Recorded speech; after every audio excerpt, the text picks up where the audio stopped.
কাছে রেডি। আসসালামু আলাইকুম রহমতুল্লাহি ওয়া বারাকাতুহু। দীর্ঘ আমরা 4 দিন থেকে 5 দিন যত জায়গায় পারছি আমরা ইনশাল্লাহ গিয়ে বিকাশ নগর যেখান থেকে পারছি আমাদের সবাই এখানে যারা আছে সবাইকে নিয়ে আমরা মাঠ পর্যায়ে কাজ করে যতটুকু পারছি আলহামদুলিল্লাহ একটা অ্যামাউন্ট তৈরি করে গতকাল আমরা একটা বাজার করে নিয়ে আসলাম এবং আমাদের ডেস্টিনেশনটা হলো লক্ষ্মীপুর। তাদের জন্য আমরা কিছু ত্রাণ বলা যায় না, এটা তাদের জন্য একটু উপহার হিসেবে আমরা এখানে যাব আমাদের ভাইদের পাশে থাকার জন্য। তো একটা প্যাকেজের মধ্যে আমরা কতটুকু জিনিস রাখছি সেটা একটু বর্ণনা করতেছি একটু জানার জন্য একটু সবাইকে।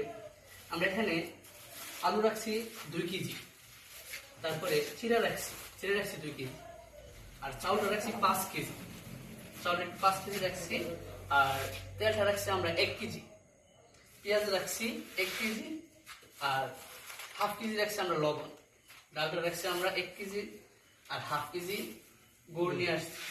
আর বাচ্চাদের জন্য একটা বিশেষ একটা আইটেম নিয়ে রাখছি, এটা বাচ্চাদের জন্য খুব ভালো হবে। তারপর একটা সাবান রাখলাম, আর দাঁত মাজনের জন্য একটা জিনিস রাখলাম, স্যালাইন রাখলাম কিছু, আর তাদের বিদ্যুতের সমস্যা হয় এই জন্য আমরা কিছু মোমবাতি রাখলাম, মোমবাতির সাথে একটা আমরা গ্যাস লাইট দিয়ে দিলাম।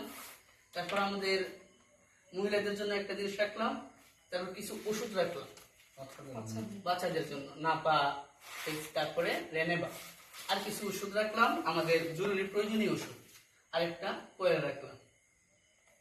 এগুলোর মধ্যে আমরা অনেকগুলো আলহামদুলিল্লাহ যতটুকু পারছি সবার সাথে পরামর্শ করে একটা লিস্ট তৈরি করে বড়দের সাথে পরামর্শ করে আমরা মূলত এই লিস্টটা করছি।